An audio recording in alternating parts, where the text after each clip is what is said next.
Hello, I'm Mr. Patterson and I'm going to be trying my best to explain to you the key arguments around the question of why was the Berlin Wall built in 1961.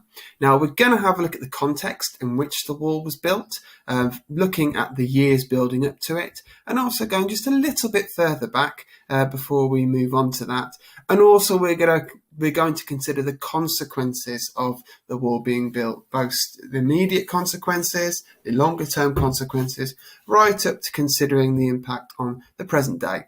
But chiefly we're focusing on the Cold War aspect and seeing how this fits in to what we already know about this conflict between the two superpowers.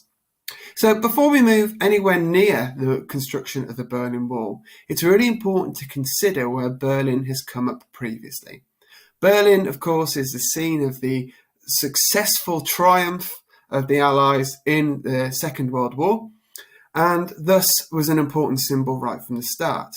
It was also the centre of the arguments between the Grand Alliance leading to the breakup and the beginning of what we now know as the Cold War. Now, Berlin was itself the setting for the first major crisis of the Cold War between those former allies, the United States and her Western allies, and the Soviet Union. So it's important to remember this, not just about the fact it happened, that in this case the Soviet Union was willing to seek to starve out the Allies from West Berlin, but also the circumstances of it, because they are going to have an important impact on our understanding of the later crisis that we're going to be looking at today. So, for example, one aspect of the Berlin blockade is that there is an attempt to remove the West from Berlin at all. And there is the assumption that the West will back down and give in to the Soviet demands. That's all theoretically positive news for the Soviet Union, but of course it doesn't succeed. The West are triumphant. Not only the West, as in the United States, ably assisted by the United Kingdom, but also capitalism. Because it's almost impossible to escape the takeaway from the Berlin blockade and airlift as the triumph of capitalism and their flexibility and clever manner in which they overcame the blockade with the Berlin airlift, and therefore, by contrast, the defeat of communism over this issue. Furthermore, were it not for the total iron grip that Stalin had on power as one of those men involved in the second Berlin crisis we'll discover after Cuba, the hold on power in the Soviet Union can actually be weakened significantly by embarrassing examples of the West getting the better of you. So certainly there is a lot from this crisis that we can take into considering the crisis that we're going to look at today.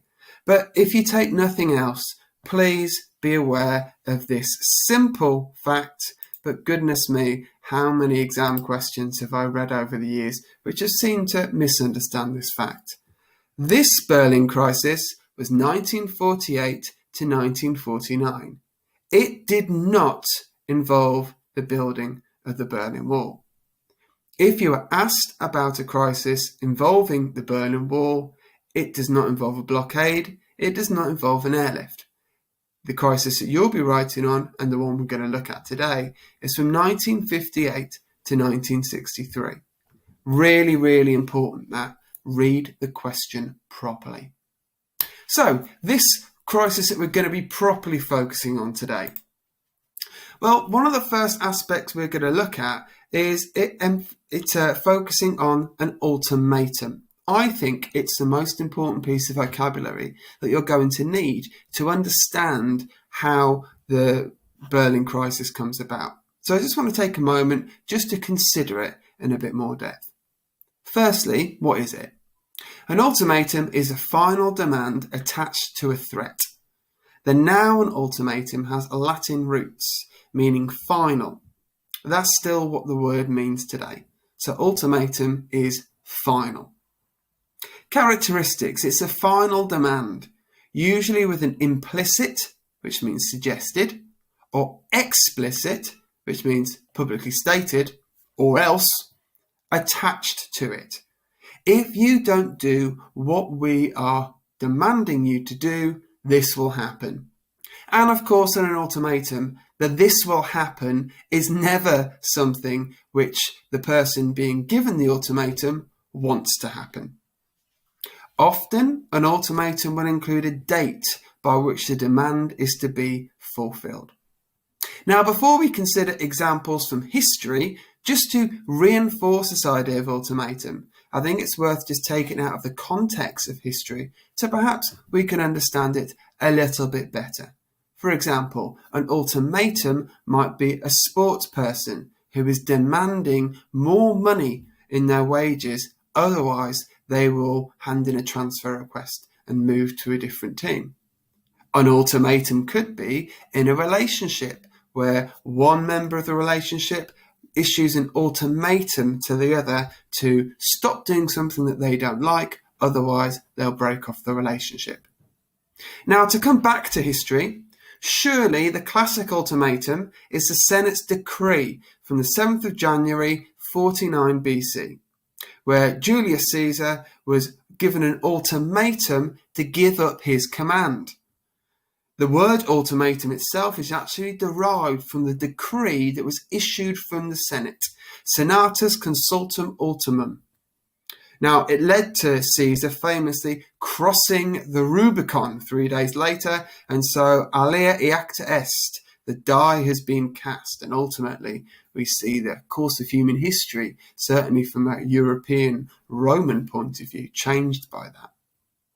Other examples of an ultimatum include the Grand Remonstrance, which ultimately sparks the English Civil War in 1642, and a demand that Hitler withdraw troops from Poland in 1939, which brings Britain into World War II, when that ultimatum does not result in Hitler adhering to the demands of the United Kingdom. Now, to distinguish ultimatum from other aspects and events, I think it's important to consider a non-example, and the one I've gone for is the attack on Pearl Harbor in 1941.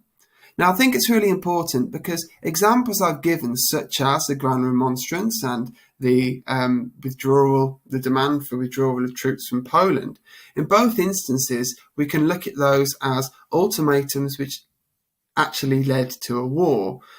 What I don't want is for you to get the impression that an ultimatum always precedes the act of war, because as you can see from the example of Pearl Harbor, the attack on that US base in Hawaii by the Japanese Air Force occurred without any warning whatsoever.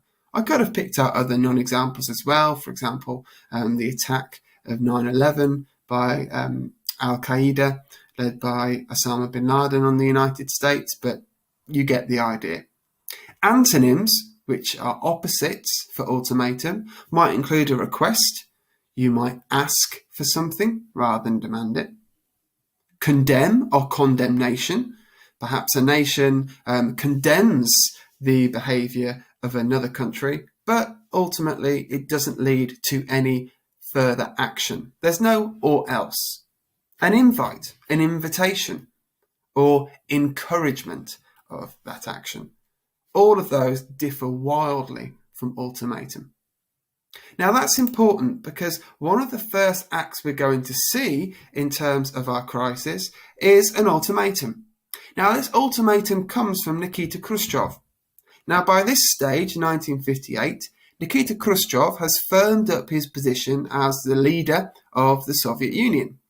Now, one of the issues that Khrushchev, therefore, is very keen to succeed with is to deal with the problem in Berlin. Now, as with many things in history, one of the key sources of this problem is economic. It's to do with money. Because people are leaving East Germany through Berlin and escaping for a new life in the West. By the time we get to 1958, an average of 20,000 a month are leaving East Berlin to move to the West. Now, that in itself is bad enough. It's bad PR, It suggests ideologically that capitalism is winning, but economically it's also a problem because those 20,000 a month are often skilled people. We use this phrase, and you can see it over here, brain drain, the departure of highly skilled people from a country. So scientists, mathematicians, doctors, maybe great teachers, mechanics, engineers, they're leaving East Germany for a new, presumably lucrative, highly paid existence in the West. They may even find that their talents are used to undermine communism. So, in response to this, Khrushchev issues a demand, an ultimatum. And the Berlin Ultimatum demands that the Western Allies, so those British, French, and American troops, that they leave Berlin in its entirety within 6 months of this declaration being made. Now, unsurprisingly, the response to the ultimatum from Nikita Khrushchev, the leader of the Soviet Union, from the American leader, the president, Dwight D. Eisenhower, is not particularly warm. However, I think personally, to Eisenhower's credit, he doesn't go crazy. He doesn't seek to escalate the situation. He recognises that there's a very real and understandable concern here, and he seeks to deal with that concern by inviting Khrushchev to come and visit him. Come and see me. We'll talk it through.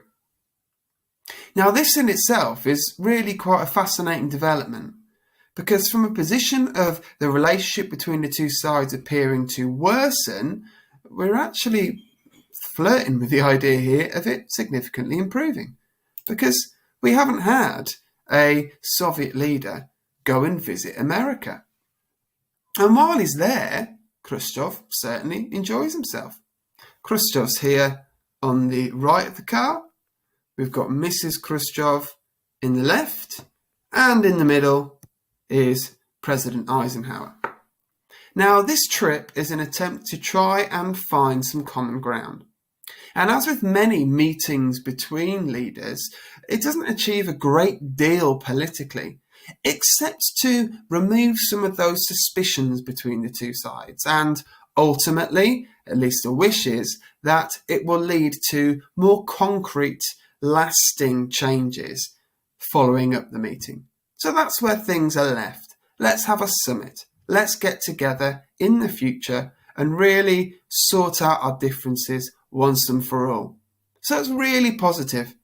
There is one black spot on Khrushchev's visit. Yes, he gets to visit Hollywood. Yes, he gets to have a lovely time. But because of security concerns, his great wish of visiting Disneyland in California is not fulfilled. And he is furious. Although I think it would be over the top to say that because Nikita didn't get to see Mickey Mouse or sing It's a Small World, that he built the Berlin Wall. That would be a simplification. But as ever with history, we always like to enjoy those interesting tidbits of information. So back to the main focus. Nikita has been to America and there is a hope that things will improve. They're all set for a summit. Now, a summit is a meeting between people who are interested in the same subject. So if people are wanting to resolve something, they may hold a summit to deal with it. And as was always very common, and I think I've mentioned this before in the videos, if you're going to hold a summit, why not hold it somewhere nice? So rather than hold it somewhere dingy, just like with the Treaty of Versailles, they held it in the opulence of Versailles, just outside Paris. For this summit, they decided to go straight for the capital itself.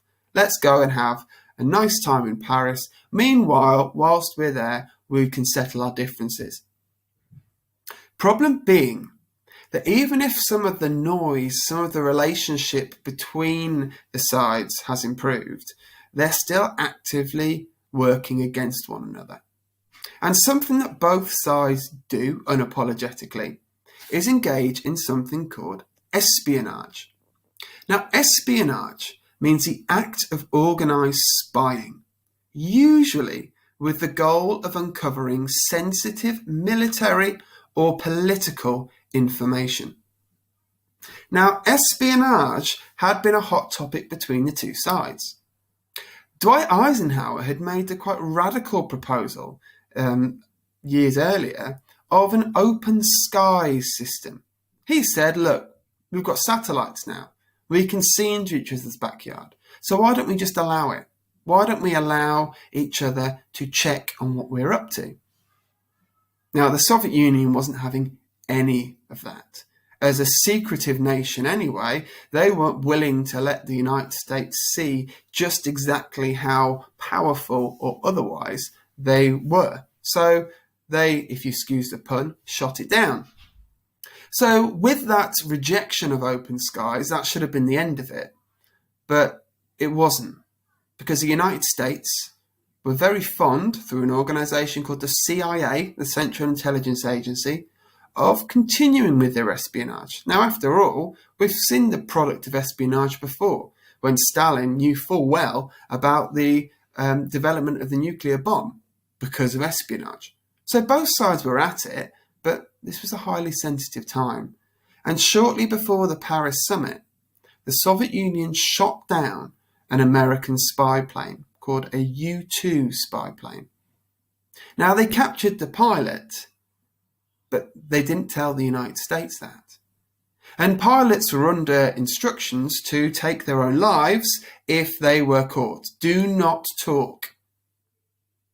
So when the Soviet Union demanded an explanation and an apology from the United States for the U-2 spy plane, the United States denied the existence of any spy plane. They tried to wait it out, say that the Soviet Union were lying. Problem being, of course, is that they had captured the pilot before the pilot was able to take his own life. So the pilot, a man called Gary Powers, was brought out, shown in public, and later on was actually put on trial. There's Gary Powers there in the middle, in the Soviet Union, to really emphasize the crimes that he'd committed and the fact that the United States were lying publicly. Now, when the Paris summit happens, there is a demand from Khrushchev and his advisors that there is an apology from the United States. Eisenhower refuses to apologize, and on the eve of the summit, Khrushchev, the Soviet delegation, walk out. So there isn't a Paris summit. The good work that was hopefully laid the foundation of in Khrushchev's trip to the United States is in pieces. It's shattered. Meanwhile, Dwight Eisenhower is no longer the President of the United States. He's done his time. He's fulfilled his 2 terms. The new president is a very different individual called John Fitzgerald Kennedy. Now, JFK, Jack, he is a very different president because he's young, and therefore, as a young president with no prior experience, he's immediately suspected of being naive. Naive means that you're not really ready, that people can take advantage of you. And that's how the Soviet Union see this new president. So there is an attempt to meet again. Let's try and see if we can't get over the differences exposed by the Paris summit, or lack of summit. So a summit is arranged, this time in Vienna. Again, lovely place for a meeting, the capital of Austria. So the sides meet, but not a lot really happens. Except the perception is of Khrushchev getting the better of Kennedy. Now, at the meeting, Khrushchev repeats the ultimatum, the same conditions. I want you and the Western troops to vacate Berlin. And of course, Kennedy refuses. You can't be seen to be so weak. So he refuses, nothing's achieved, and both sides increase their arms spending. But where Khrushchev is seen to have caught Kennedy out is that on the night of August the 12th, 1961, construction begins on the Berlin Wall. People wake up and they've been separated. Families, maybe they were visiting somewhere else overnight, can't live together anymore. There is no free movement anymore between West Berlin and anywhere else in East Germany. So this is seen very much as a defeat for Kennedy. He hasn't been able to resolve the situation, and ultimately it has led to innocent people being split apart from their families. Now, Khrushchev, from this, feels like he has achieved something. He has successfully shown that he is not one to be bullied, to be tricked. And he's a man of his word, because, of course, if you set an ultimatum, as Khrushchev has now done twice, well, he has to follow through with it. Otherwise, the impression is that he's a gobby so-and-so. He's always mouthing off. He's all talk, but no trousers. So it's very important that this happens, but from a social point of view, it's catastrophic for the people of Berlin. Now, I'm not going to linger on that. I'm going to focus on the consequences of the construction of the Berlin Wall. Now, in terms of justifying this, Khrushchev describes a wall as a wall not to prevent people from leaving and escaping into West Berlin. It's a wall to protect East Berliners and East Germans from the pernicious, which means the negative influence of the West. Now, of course, no one's really buying that, but that's how it's claimed, and certainly, at the very least, it has prevented any further escalation of the clash between them. Now, Kennedy is seen as naive, is seen as weak, and he gets a lot of bad publicity from this, and ultimately it leads to a burning desire from Kennedy to show that he is tough and is not one to be bullied and tricked by the Soviets. And when we look at the Cuban Missile Crisis, you'll see how many of the seeds for that conflict, or potential nuclear conflict, are sown in this exchange over Berlin. Now, in 1963, Kennedy takes a very significant step where he actually goes and visits Berlin himself, West Berlin. Just get to the right picture, apologies. There we go. Now, Kennedy makes a famous speech in front of tens of thousands of cheering crowds in West Berlin. And he's there as a very important symbol of America's commitment to Europe, just as America's involvement to protect Berlin in the Berlin blockade with the subsequent airlift was seen as a symbol that we are not giving up on you. Because the wall goes up, but the United States don't really do anything. Some in the military did want to do something, but Kennedy refused. And when he visits, he makes a speech and he declares, "Ich bin ein Berliner." Not, as some have cruelly suggested by his intonation, that he actually declared that he was a jam donut. He is declaring that I am a Berliner, and he says that anybody who believes in democracy and freedom is a Berliner. So from that point on, West Berlin is very much the very symbol of the ideological clash between the communist East and the capitalist democratic West. Now, in terms of consequences, obviously it is seen as a defeat for Kennedy, but we can also say it can be viewed as a defeat for Khrushchev, because you shouldn't need to build a wall to prevent people from leaving you. From Kennedy's point of view, he comes out with a very catchy phrase, which I really quite like, where he says, "Rather a wall than a war." So he's not willing to take the steps which would ultimately lead potentially to a World War III with nuclear connotations over the building of the wall. So it's a demonstration that policy of the United States is, although they have the nuclear weapons, they're not willing to use them over something that's happening somewhere else. Again, you might consider this as interesting for when you come on to consider the Cuban Missile Crisis. But if we think about it from Khrushchev's point of view, it succeeds. You can see on the graph, this is the immigration or migration, people who have left the East to join the West, and the numbers drop off completely after the Berlin Wall. We've gone from tens, hundreds of thousands to small numbers. Now, the point, of course, where we see the numbers rocket up again is when we get the fall of the Berlin Wall.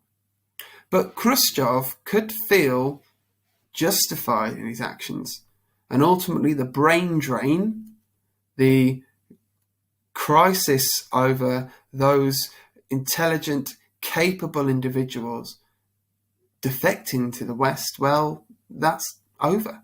Certainly on the scale that it was before the construction of the wall.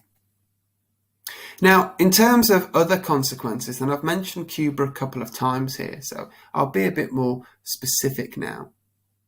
Kennedy was embarrassed by what happened over Berlin, and therefore he'd be much more truculent, which means refusing to be flexible when it came to issues of Cuba. In fact, over Kennedy's period, he is trying to remove the socialist leadership of Cuba. He doesn't do it very well. And again, you'll find out more about that in the next video. But from Khrushchev's point of view, well, the United States have allowed the wall to be built and they've not done anything about it. Kennedy's been quite easy to bully and manipulate. So if we place nuclear weapons on Cuba, America aren't going to do anything. They're weak. So it leads to a situation where both men feel like they have something to prove. And that ultimately leads to the Cuban Missile Crisis. Now, to return back to Berlin, I've mentioned a few times, and of course the Berlin Wall does fall eventually. And you can see the images here where that division between East and West ends. Now, that in itself isn't the end of the Cold War. It still has 2 years to run.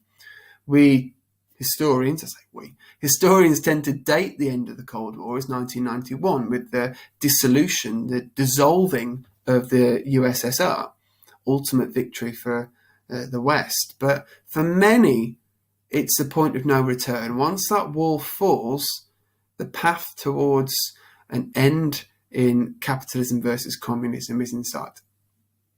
But even now, the aftermath, the consequences of the division of Berlin is still very, very clear for all to see. For example, this is from space. And when you zoom in with a satellite and you look at Berlin, you can tell the difference between the East and the West. How? The light bulbs of the street lamps. East Berlin still is using the old light bulbs of the communist regime, which give out a different tone of light. So even now, you can see a major difference between those who are inhabiting the east of Berlin and those who are inhabiting the west. But thankfully, in 2021, there isn't a wall dividing them. That only happens because of the clash between the communist East and the capitalist West that characterised the Cold War. Hopefully you found that really useful, and feel free to go back and pick out certain aspects of it to get a better understanding of it. And there will be more videos like this coming up to hopefully give you a better understanding of different aspects of the Cold War and other history. Thank you very much.